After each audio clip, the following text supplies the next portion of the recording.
Pope John Paul I died on the 28th of September 1978, just 33 days after becoming Pope. Millions of people in Italy and indeed around the world were shocked by this event and found it difficult to believe. To add to the shock and confusion, the Vatican released a statement to say that the Pope's body was found by a priest, but later changed the story to say that it was discovered by a nun. Such conflicting stories led to a lot of radio discussion and controversy in the aftermath of the Pope's death. Several newspaper articles speculated about the event, and eventually books were written which developed various conspiracy theories regarding the sudden death of the Pope. Today we look behind the conspiracy theories to find the real truth of what actually happened to John Paul. But let's take a brief look at his life and career. Albino Luciani was born in the small town of Canale in the north of Italy. It was a beautiful small town surrounded by green fields where he played as a child. When Albino was 11 years old, a Jesuit priest visited the school and inspired him to become a priest. His father was a bricklayer and socialist and agreed to his son going to seminary if he promised to always support workers.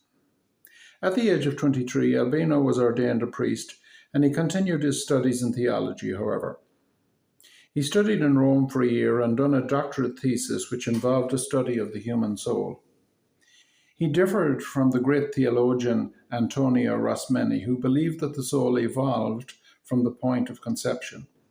Albino's thesis was more in line with Catholic tradition, which believes that the soul is fully developed at the point of conception.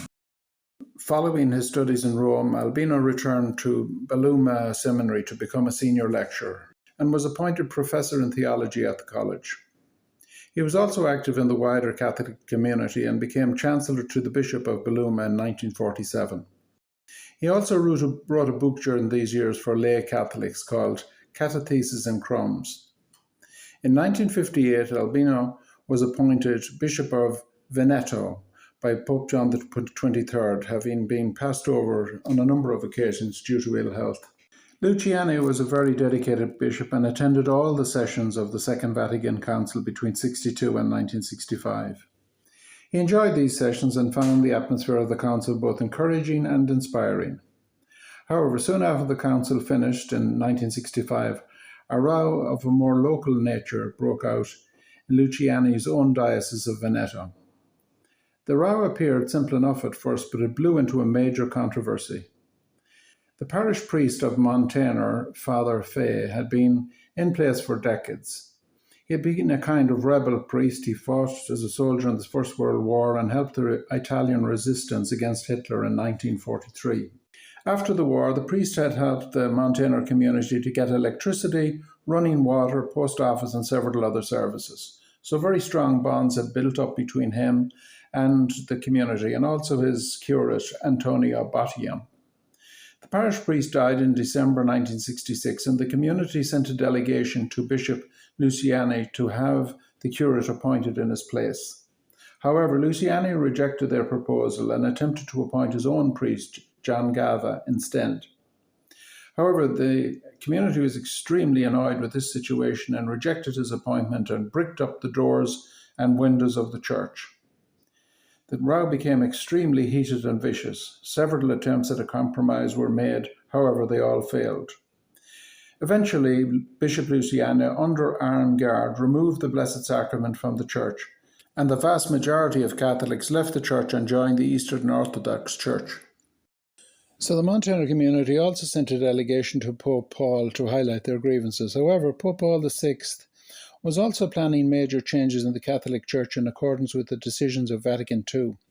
He realized reforms could only be achieved if the authority of senior figures in the Church was respected. He watched the Montaner Schism develop and approved of Luciani's handling of it. In 1969, Paul VI made Luciani patriarch of Venice, one of the most senior positions within the Church. 4 years later, he was appointed a cardinal in March 1973. As Patriarch of Venice and later as Cardinal, Luciani also clashed with several liberal priests who supported divorce in Italy. He set up a number of clinics to help the poor in regard to various social and sexual services.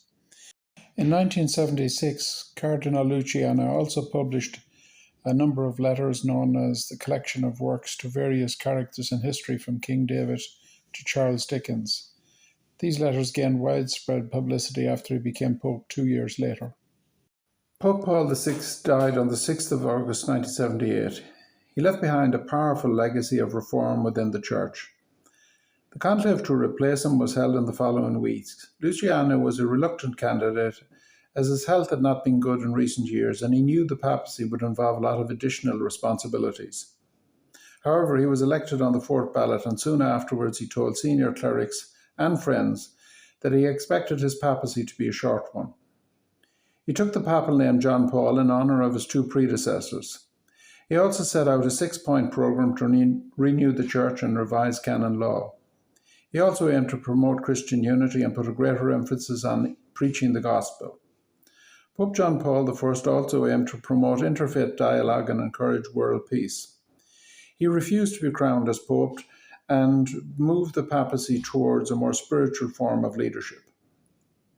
This was very much in line with the spirit of Vatican II and its desire for Christian unity.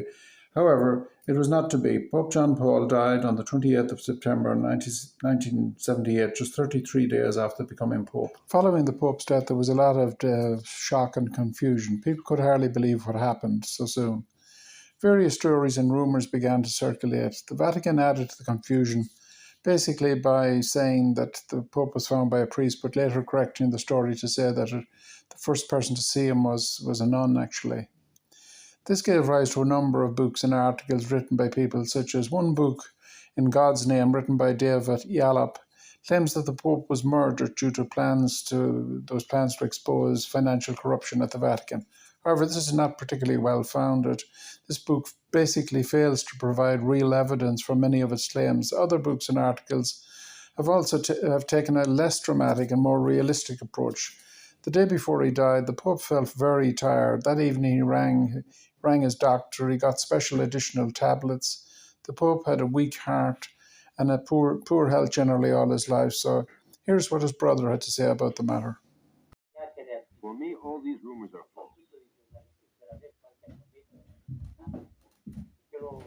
It's the journalists who are trying to make themselves interesting, creating controversy, especially all the fuss about that English writer. It runs in the family. There have been several sudden deaths. The idea of our family being predisposed to this is the most solid one to me. So that's it for today. Thank you very much for watching. As the Pope's brother said there, he was in poor health most of his life and it ran in the family, sudden deaths, and he was extremely tired the day before after a long day's work. He took additional medication. He rang his doctor, and there's a lot of detail on that I didn't go into, but he basically died in his sleep that night. And in the last years of his life, he was extremely close to Paul VI, the Pope. They were concerned about reforms, the Vatican II reforms, and Pope Paul VI learned a lot from his relationship with Luciani and the Montaner Schism and the huge eruption of emotion and the schism, and people left the church and all that. So it was a warning to Paul. If you'd like to actually see more about that, please subscribe to the channel, and thanks very much for watching for today.